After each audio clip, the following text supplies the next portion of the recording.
everyone. So I am a little tired, I'm a little famished. I believe I skipped my lunch, so I am here at a cafe enjoying my coffee, and I am being accompanied by an ex-student who is now also working for AMU, and again another student from AMU who was with me, helping me yesterday.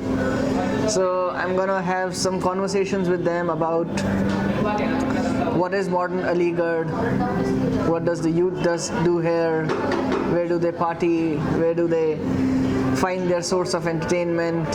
So let's try and identify the modern Aligarh. कोई बात नहीं, ठीक है. Hi, so after having a good cup of coffee, I have The Travels of Ibn Battuta by H.R. Gibb. I think it was one of the first translations in English. And Mr. Irfan, who's studying history, has got the copy. So I thought it will be a great idea to have it here while we are discussing how modern Ibn Battuta would have perceived Aligarh when he would have been talking to a lot of youth. So I've been joined by 3 students from Aligarh Muslim University from very diversified backgrounds. So one has studied commerce, the other is from history, and then again PhD in economics for 5 years now. So we're just going to discuss what is Aligarh for them, the new context, what is happening now, how is the youth perceiving the city of Aligarh, especially when someone from outside is coming to Aligarh to study in the AMU. What are the things they are seeing, what is their perceivance, and how they go about it. So I think over to you guys. So if you can just introduce yourself. Hi, my name is Anas Ahmad Alvi, and I have been living here for 18 years now. My family came from Sahanpur, and we have settled here now. And I work in Aligarh Muslim University now. I have studied here. I have been part of literary and cultural activities here. And what I can say is that if today Ibn Battuta would have stepped down in Aligarh station, he would have started with a cup of chai, which is I think the favorite pastime here. And people say that they are chai addicted here. There are a lot of memes and a lot of social media pages just on this one drink that is called tea. And then maybe he would have gone to a matri omelette stall and had a good matri omelette. Matri is a round flaky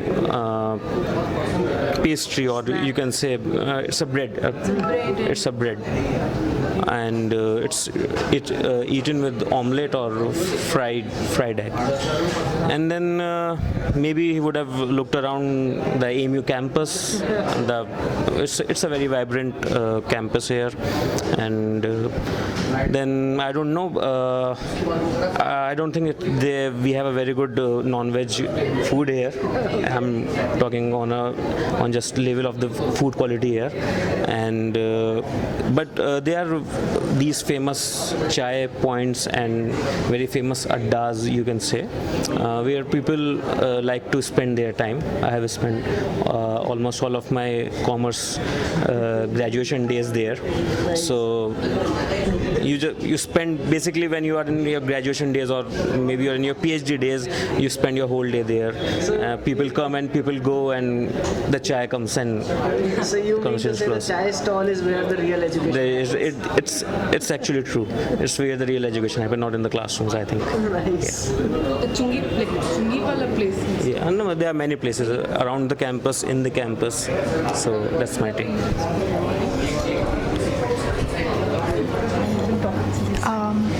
Hi, my name is Kanis Fizza, and I am pursuing my PhD in economics from Aligarh Muslim University. So basically, I came from Aligarh from I wasn't living in another country, and to choose Aligarh as my as a university where I'll be continuing my graduation from, that was actually a challenge for me. But when I visited, for undergraduate girls, there is another space called Women's women's college, and it's actually famous by the name Abdullah Hall. There's this culture in Abdullah Hall. There used to be a culture. I mean, when I was there, all those, obviously we were not given a 7-day outing. So what used to happen was there was these shops there. There was this Bushra Appa ki dukaan, then there was Bittan Bhai ki dukaan, and then there was this old lady. She was we used to call her Nani ji, and she used to sell those suparis and small toffees on the pathway, on the pavement. And then there used to be a man. He used to come with kurte ke kapde, and he used to sell it in Abdullah Hall. So it was like we obviously, since we did not have access to the outside world, but through these people, it was made sure that we did eventually find our way. We eventually find whatever was a necessity for us. So we used to go to Bittan Bhai ki dukaan to purchase books and purchase keychains and books and everything in the world. And in fact, when we used to have fresher parties or farewell parties, we used to go to his shop to purchase jewelries also. He used to keep jewelry. He used to, it was a magical shop. He used to have everything. Yeah. He had stationeries, he had jewelry, he had books. We used to sell books to him when we used to go. I remember selling one book. I remember selling one book to him. So you sell it on a second-hand basis, and then the other people they buy those books because they used to be cheaper. So these are the kind of things that you don't usually talk about, but I really thought that the people who have been working there because my mom is also an alumni of Abdullah Hall. So at that time she used to call Bittan Bhai ki dukaan was known as Bhai Mia's shop. And Bhai Mia was basically Bittan Bhai's father.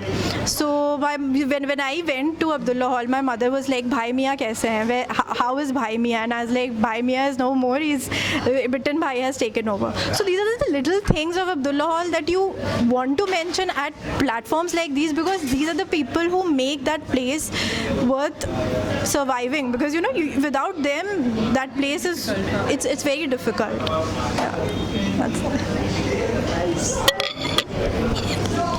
Well, so much to the cliche, we have a translation of a book which was written 700 years ago by Ibn Battuta. But I'm really, really sure that if Ibn Battuta would have traveled to Aligarh now, he would have still have the same amount of surprise and astonishment towards Aligarh as he would have had 700 years ago. There's such vibrancy. People are so cultured, so different, unique taste. There's so much to explore in Aligarh, and I think I've had some of the most pleasurable and amazing times in Aligarh, especially conversing with the students, with the youth of Aligarh. They're talented, they're turning into academic, they have their entertainment pursuits. I met people who play guitar, play music, people who have started to work, people who are studying economics. So I don't think there is anything which is lacking in Aligarh. I think it's going above or at par with the contemporary cities, and I'm sure Ibn Battuta would have found his muse as he did 700 years ago, and he would have also found a muse if he would have traveled. And I'm sure this time it would have not just been food and the royal treatment, but would also have been some chai and matri and matri omelette. Yes, so brilliant. I mean, really great. Thanks. So see you guys soon. Find Aligarh very cool. Whatever you find is good here. Apart from matri and tea. You're also somebody who's lived in Aligarh all your life. I've heard the faluda here is really nice. Is what I've heard from outside. Or maybe there's one Muhammad, that Kunji Lal Fake Center point. That faluda. It's not. The butter chicken here. This person has explored all the food places in Aligarh. So I have a friend who's in. ठीक है frame कर सकते हैं. Hi guys. So Again, another fantastic day. I don't know if you know this, but I had planned to stay in Aligarh for about 4 days. But, you know, Ibn Battuta had to extend his stay because of destiny, and I think I am extending my stay because there's so much to offer and for the knowledge that Aligarh possesses. Well, I'm sure if you would have come here today, he wouldn't have planned it for 2 days either, just like he did 700 years ago. Today was a very fantastic day, so much to learn about Aligarh, getting to witness amazing manuscripts that are there with the Maulana Azad library, meeting some of the people in the administration this morning, then seeing the monumental aspect of it, going to the fort and understanding what was there 500 years ago when the fort was built, trying to understand why Ibn Battuta came here. You know, he started as a Chinese, he was sent from Delhi as a Chinese ambassador of India, and such a wonderful journey today, and ending the day with talking with locals and trying to understand what does the modern Aligarh looks like, what are the great things that are happening, how people are enjoying life there, what is the day-to-day things that they are doing, having teas, having matri anda and whatnot, you know, dancing in the colleges, arranging lit fest. Good to know that there's a poet everywhere. I mean, it's such an amazing and fantastic experience. The day was absolutely delightful. You know, it's so amazing. I mean, Aligarh has that thing in itself that makes me mesmerize about, you know, the things that I keep on finding day on day, the things that I keep on knowing. So it has been a really great journey so far. Everybody has been so accommodating, so accepting.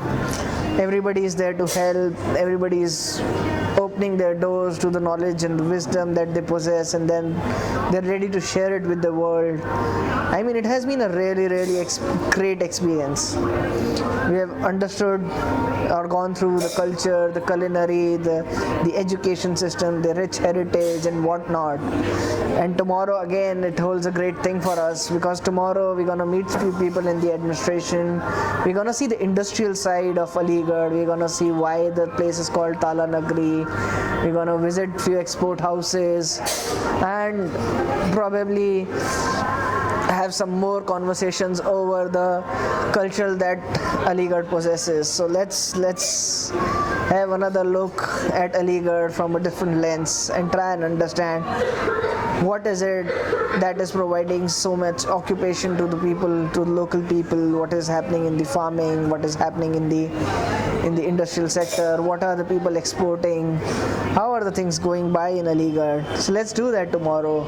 So I'm signing out for today. I'm just gonna go to my hotel. It's been again a long day. I'm still contemplating. I'm now gonna take some rest and get ready for tomorrow, because it's gonna be a big day again. So hoping to see you soon, hoping to see you tomorrow morning again. Goodbye, good night.